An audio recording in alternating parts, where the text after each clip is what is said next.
नमस्कार दोस्तों, स्वागत है आपका मेरे YouTube channel brain books money में। दोस्तों, अश्विन मास के शुक्ल पक्ष की प्रतिपदा से 9 दिन के नवरात्रे शुरू होते हैं। इस साल 26 सितंबर से शारदीय नवरात्रे शुरू हो रहे हैं। अश्विन मास में आने वाले नवरात्रों को शारदीय नवरात्रे कहते हैं। इस साल माँ दुर्गा का आगमन हाथी की सवारी पर हो रहा है। माँ दुर्गा 9 दिनों तक अपने भक्तों के बीच रहकर अगले दिन 10वीं तिथि को प्रस्थान करती है। माँ दुर्गा के आगमन और प्रस्थान पर माँ दुर्गा किस सवारी पर आती है और जाती है, ये काफ़ी महत्वपूर्ण रहता है। माँ दुर्गा जिस पर सवार होकर आती है वो इस बात का प्रतीक है कि क्या आने वाला समय भक्तों के सुख के रास्ते खोलेगा या फिर दुख का संदेश देगा। इस कारण से सभी भक्तों के मन में ये आस्था रहती है कि माँ दुर्गा आखिर किस सवारी पर आएगी। तो चलिए जानते हैं कि शारदीय नवरात्रों में माँ दुर्गा की सवारी कौन सी है, क्या है इस बार भक्तों के लिए माँ का संदेश। दोस्तों, अलग अलग बार के अनुसार नवरात्रि में माँ दुर्गा के वाहन डोली, नाव, घोड़ा, भैंसा, मनुष्य व हाथी होते हैं।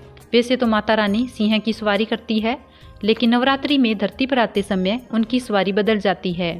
माँ जगदम्बे की सवारी नवरात्रों के प्रारंभ होने वाले दिनों पर निर्भर करती है।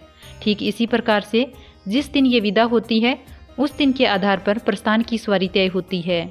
अगर नवरात्रि रविवार या सोमवार से शुरू हो रही है तो माँ का वाहन हाथी होता है, जो अधिक वर्षा के संकेत देता है। इसी तरह अगर नवरात्रि मंगलवार या शनिवार से शुरू होती है तो माँ का वाहन घोड़ा होता है, जो स्था परिवर्तन का संकेत देता है। इसके अलावा गुरुवार या शुक्रवार से शुरू होने पर माँ दुर्गा डोली में बैठकर आती है, जो रक्तपात, तांडव, जन धन हानि का संकेत बताता है। अगर बुधवार के दिन से नवरात्रि की शुरुआत होती है तो माँ नाव पर सवार होकर आती है और अपने भक्तों के सारे कष्ट को हर लेती है। इस साल की शारदीय नवरात्रि बेहद खास है। नवरात्रि की शुरुआत सोमवार से हो रही है तो माँ दुर्गा का आगमन हाथी पर होगा। माँ दुर्गा का हाथी पर सवार होकर आना बहुत शुभ माना जाता है। माँ दुर्गा की सवारी अपार सुख समृद्धि लेकर आती है। इससे शांति और सुख का माहौल होता है। इस लिहाज से ये नवरात्रि इस देश और देशवासियों के लिए बेहद शुभ साबित होगा। इस लिहाज से ये नवरात्रि इस देश और देशवासियों के लिए बेहद शुभ साबित होगी।